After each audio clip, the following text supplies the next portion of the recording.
And now, ladies and gentlemen, from the Trump Plaza Hotel and Casino in Atlantic City, New Jersey, let's get ready to rumble. 12 rounds of boxing for the undisputed heavyweight championship of the world. The referee for this bout is Randy Newman. Introducing first, fighting out of the blue corner, wearing the white trunks with red trim, he weighs an even 218 pounds from Absecon, New Jersey. His professional record, 22 victories against only 2 defeats, 17 knockouts to his credit, and 14 of those 17 KOs within 5 rounds or less.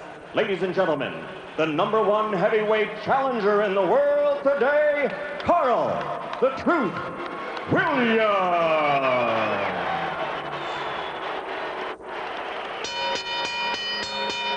And his opponent, fighting out of the red corner, wearing the solid black trunks and weighing in at 219 1/4 pounds from Catskill, New York. His professional record is unblemished with 36 consecutive victories, 32 knockouts, 28 KOs in 5 rounds or less, and 16 in the first round alone. Ladies and gentlemen, presenting the undisputed, the undefeated heavyweight champion of the world, Iron Mike Tyson.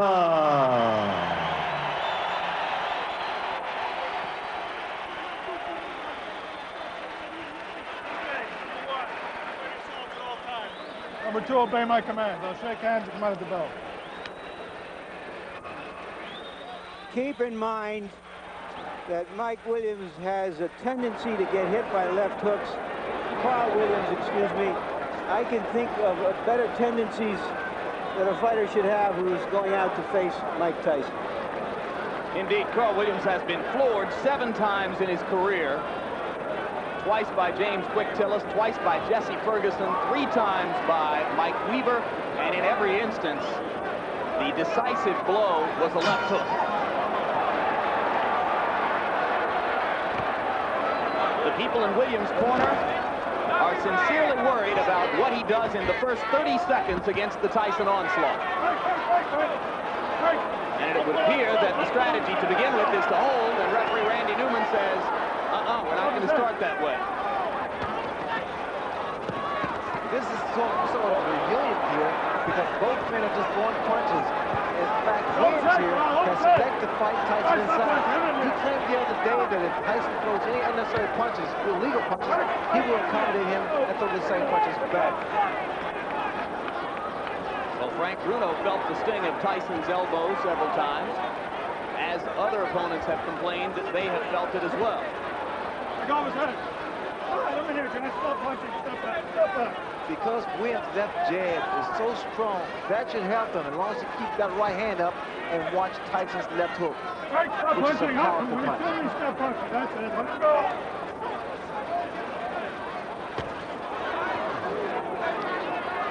All right, that's it. I'm here. Let me go. Get back.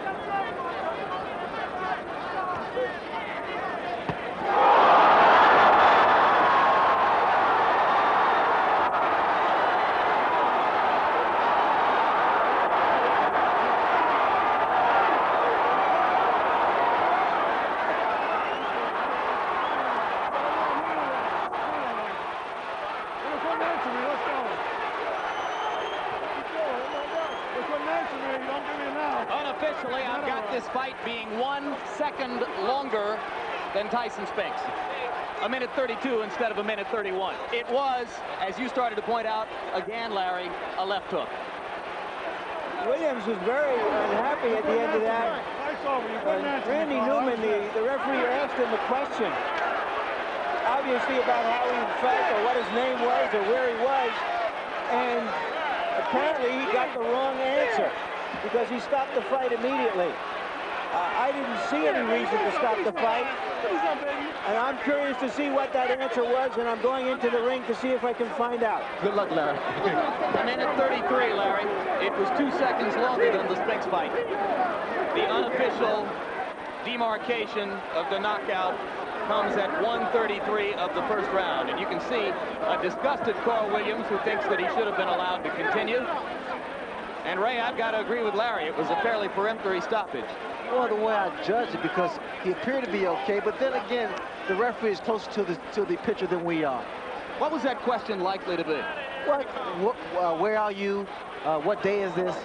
And here we see the left hook that put Williams down. Williams had dropped that right hand, and I had indicated earlier that the jab will be the key, but in throwing the left jab, he must also keep that right hand up and power.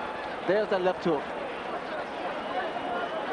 And you saw Mike pivot upward with both feet planted and turn the hips into the punch. This is where the power comes from. The reason people fear Mike Tyson, because he's one of the few, if not the only man, that can knock you out in the heavyweight division with one punch.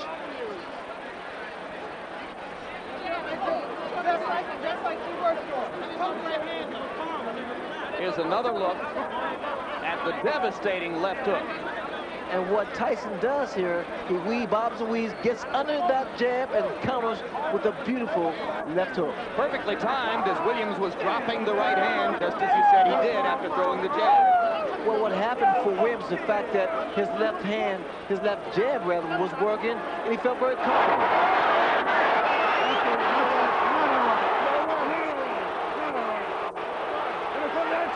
That was a look back at the conversation between Randy Newman and Carl Williams, which led to the stoppage.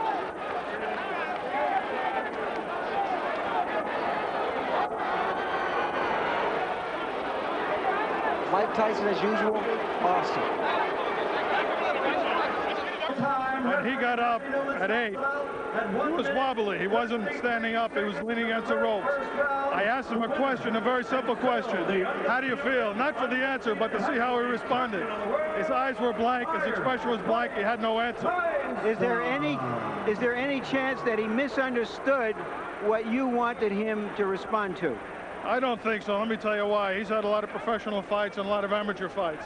When a fighter is knocked down, and I had 38 fights, when a fighter is knocked down, the first thing he wants to prove when he gets up to the referee is that he's in good shape.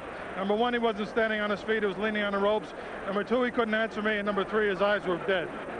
Thank you very much, Randy. And now back to ringside. All right, thanks very much, Larry, and thank you for pointing out that the crowd is booing, as there were obviously a fair number within this congregation who did not feel that the bout should have been stopped quite so quickly. What happened from your point of view? Did you see him really dazed? Well, no, I noticed my trainers would tell me we were slipping and hooking. So when we slip, because usually I come in that slip and I get in there, and that's the hardest part of getting in there, and I never threw the punch. And so we were practicing like a slip. So you're in there, instantaneously, bing, throw the punch. And I did, I was successful. Were you surprised that he stayed on top of you as much as he did, that he didn't try to move? Oh, I loved it. I loved it. I just knew it took it just for a matter of time. I loved it. So you knew that as soon as he was doing that you were going to get a clean shot sooner or later. Exactly. And my punches were accurate and pinpoint, and I knew eventually I was going to get him. He has a reputation for getting hit with left hooks. Were you looking for that opening? No, I was very confident. I wanted to hit him, catch him with a good right hand. Believe me, my right hand is my favorite punch, but I never catch anyone with it. You know, it's my best punch, and I always hit guys with the left hook.